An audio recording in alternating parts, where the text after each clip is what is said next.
2 of Extreme E. A lot of wheel spin, but a great start for Timmy Hansen. Terrible start for Clara Anderson. That's a problem for Ab Cooper already with the championship car. It is the Andretti Altaquila that was leading on the inside, but his brother Kevin Hansen has done the same move he did yesterday. Can he make it stick this time for the blockade? Can't, has to slot in behind. Fraser McConnell tried the outside line again over the finish line for the first lap. Oh, McConnell sideways, big bounce.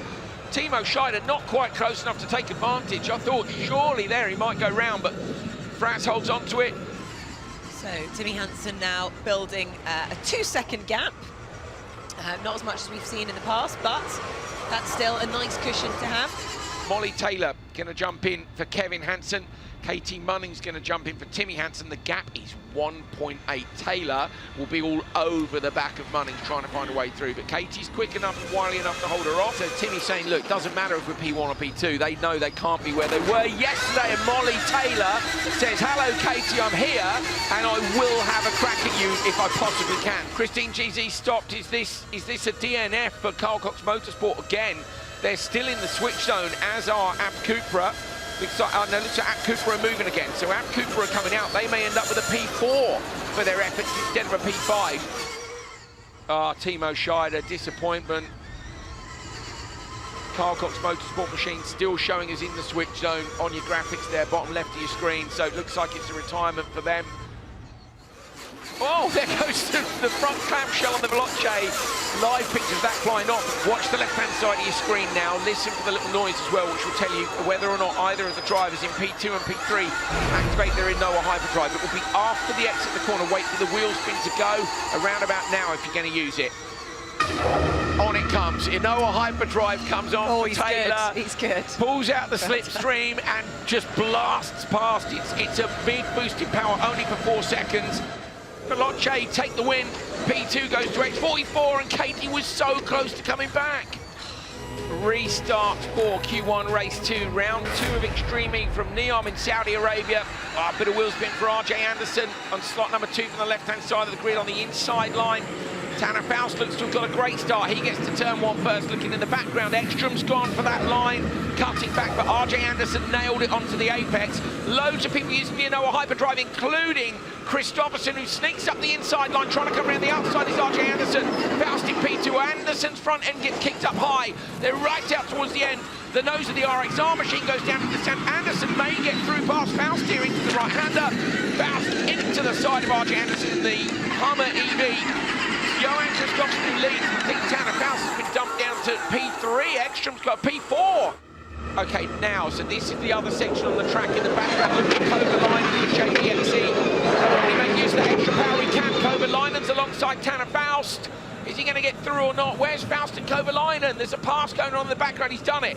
Kovalainen's got through. So Kovalainen passes Tanner Faust using the Inoa Hyperdrive later in the lap. You're on board now with Matthias Ekstrom in the number 55. Axiona Science looks inside, hooks the wheel up on the smooth section there.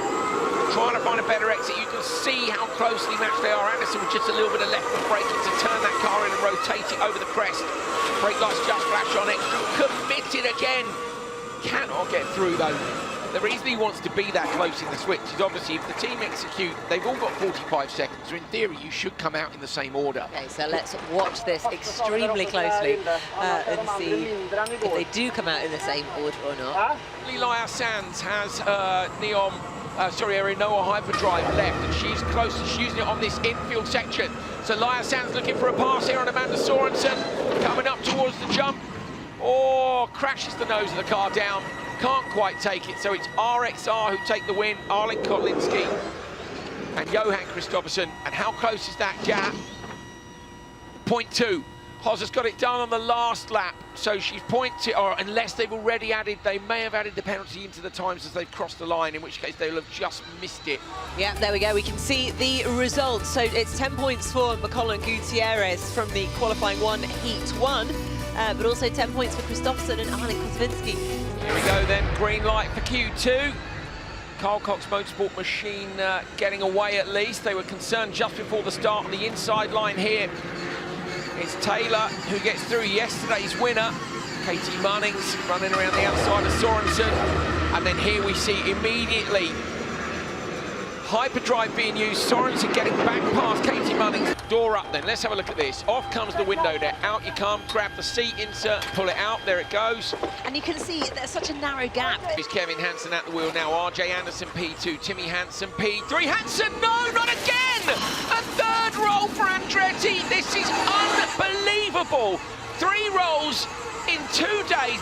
It's the softest roll ever, but that car is smack in the middle of the track. They are going to be so disappointed. So restart then. Kevin Hansen let away from the line first. They're going to set them off at the same intervals they were at in the when they basically, well, maybe when they left the command centre, the switch zone. Kevin Hansen up through the last couple of gates, braking there into there it is. Veloce on the right. So Veloce have gone quickest. So Kevin Hansen and Tanner Faust has moved up to P2. So 2 of the drivers in here have moved up. GMC were in P3 before, so that has worked an absolute treat. Not only have Veloce won, I think both of their qualifying races they have, they're at the top of the table for the Continental Traction Challenge. This is a must-win for Alatia if they want a chance of getting through to the final. So Nasser Alatia, 4th from the left on your picture, comes across, a little bit of contact with Lias Sands. Michaela Arlen-Kotlinski's on the inside of both of them. Tiny bit of contact there as well. Lias Sands out nice and wide. Who's going to use it? Oh, 2 cars at least. Gutierrez and Hozas both fire up there in Noah Hyperdrive. Looking up the inside line, Michaela Arlen-Kotlinski trying to go into turn 2. Inside Exxon Science. Great pass by Arlen-Kotlinski. Nasser Alatia's there as well though. Alatia goes up the inside into the door. Runs the RXR wide. Contact, was it too much? I don't think it was. They've got 45 seconds for a driver change. Sands hit the RXR there, the science machine. It was a bounce off the tyres. Alatia came home 16.9 seconds clear. The Noah Hyperdrive now, full power. Fraser used it earlier on the exit of the switch zone, and the RXR will make an easy pass here. Here comes Matthias Ekstrom. Round the outside, uses that extra boost of power to get alongside Fraser McConnell, but he hasn't quite got it done. McConnell going to try and go deep on the brakes. You know what happens if you go inside of this one. Brilliantly managed by Clara Anderson, the App Cooper squad. Fantastic tactics. We think it'll be enough to put them through to the grand final. They're coming up towards the finish line now. There they cross over the finish in the background. Watch out for RXR. So RXR coming over the line, P2. X44 with a penalty are going to drop behind Axiona Science. It is Hansen and Taylor for Veloce who are the top qualifiers with a win in both Q1 and Q2. Then RXR, Hummer EV Chip Ganassi Racing, Apt Cupra making it after pulling an all-nighter. And full focus on the lights. Oh, it looked like not the greatest reaction time for Timmy Hansen as he got good traction away. Sorry, Tanner Faust, he's got good traction away from the line. Around the outside, it's Carl Cox Motorsport. Oh, Timo Scheider, that car looks really soft. Bouncing through everybody now on the hyperdrive. Fraser McConnell on the McConnell line. Down the right-hand side, he's going to come into turn 2 a long way in front. Timmy Hansen trying to come around the outside of Scheider. Scheider runs him out a little bit wide. Faust pulls out, takes the alternate line to get some visibility. Trying to go up the inside of the Andretti out to Keelit, and I think Tanner Faust has pulled that off. He has. Moves up to P3 for Neil McLaren. Coming down into the left-hander up at turn 11. Fraser McConnell leads. Good to see Scheider bang on the pace. So how far back is Faust? Not far, 3.2 seconds is what we're seeing as the gap now. Yes, of course, it was Tanner Faust who manages to move up to P3 for Neil McLaren. On board with McConnell. This is where Timmy Hansen rolled. Watch this. Over the crest, and it's dip, crest, dip, and that's the problem. You get out of sequence, Nicky, and the car can get really sideways. Oh, coming in hot and running up the back. So a tiny bit of contact from GZ. We've seen that a fair bit because the drivers want to be in just as close as they can. That's fantastic. Timo Scheider said the car's fantastic to Christine GZ. So something about 10. So that again, when you're getting in the car, you want your other driver to say to you, look, it's bad here, it's good here, the car's great, we've got an issue with this, you want a full briefing. Look at that. They've all got it done super quickly. Katie Munnings pulls on the harnesses. The Carl Cox Motorsport machine, one of the first to release. So why hasn't... Oh, okay, Carl Cox Motorsport going to take the lead here from X44. They're side by side as they head out of the switch zone. They'll be literally door to door. If there's any contact in here, it will be investigated, but literally side by side for the lead. They're going to release their pit lane speed limiters as they come out of here. Cristina Gutierrez versus GZ. There they are, it's Carl Cox Motorsport who takes the lead. So Christine GZ leads from Cristina Gutierrez. Gutierrez got to try and force her way through. So now Gutierrez can afford to hold on if she wants to the hyperdrive and see if she wants to hold off. I did think that you might see Christine G just respond immediately and use her hyperdrive, but she doesn't seem to have done so. You're on board now with Gutierrez, the leader, into that long right-hander where we've seen 2 rolls yesterday. Oh, look at the steering inputs hanging onto it. Christine GZ is there, but she needs to be closer if she wants to try and pass. RX44, Vida Carbon Racing have nicked the Continental Traction Challenge. Now, obviously, there are 5 cars still to come, and we still got this lap to go. So Faustin Gilmore could potentially get it, and so in theory, well, Gutierrez, I reckon Gutierrez wants to use it on the next lap because she obviously hasn't used it in there, Nick. It could go even quicker. Now we've got a yellow flag and we can hear race control saying there's a car on track. Carl Cox Motorsport are dropping down the order. They've gone P2 to P4 on the timing screen in just a couple of corners, but we ride on board now with Gutierrez. Does she use the hyperdrive? Wait for the wheel spin to end. She's going to go at me any moment now. There it is. So full power down the straight. All 4 seconds of all 400 kilowatts that the car can provide. There it is, it's off the side of the track. Gutierrez, did she roll? Yeah, windows are out, I reckon that's a roll. Sorry, GZ, not Gutierrez. Gutierrez leads, but Christine GZ, maybe a roll. She was a long way off the side of the track, Nikki. That's going to be hugely disappointing for them. Cristina Gutierrez bringing home the X44 machine for her team and for her teammate Fraser McConnell. Great pass by her, leaving her free on that last lap to use the Anoa hyperdrive. Oh, that's the JVXC machines on its side as well. So Hedda Hosas is on her side out on course. 2 big incidents, but we're going to get to the flag. Here comes X44 to take the win in the redemption race. At the minute, it's 8 points, potentially an extra 2 for that Continental Traction Challenge. Unfortunately, a DNF for JBXE. Carl Cox Motorsport finishing down in 4th. Then it's the Andretti El Tequila team in 3rd, Hansen and Munnings with Neon McLaren in P2. And taking the top step in with the 8 points, it is, of course, X44 with McConnell and Gutierrez. Lights are up, everybody's looking to get the best start they possibly can on this sandy run down to what we know is a crucial waypoint 1. The Acciona Science machine of Ekstrom looked like it had 2 stabs at the throttle, but on the left-hand side of your screen, plenty of room for Anderson. She's not going to make it to turn 1 first. Christopherson making the same move as yesterday. Now we look for the Anoa hyperdrive.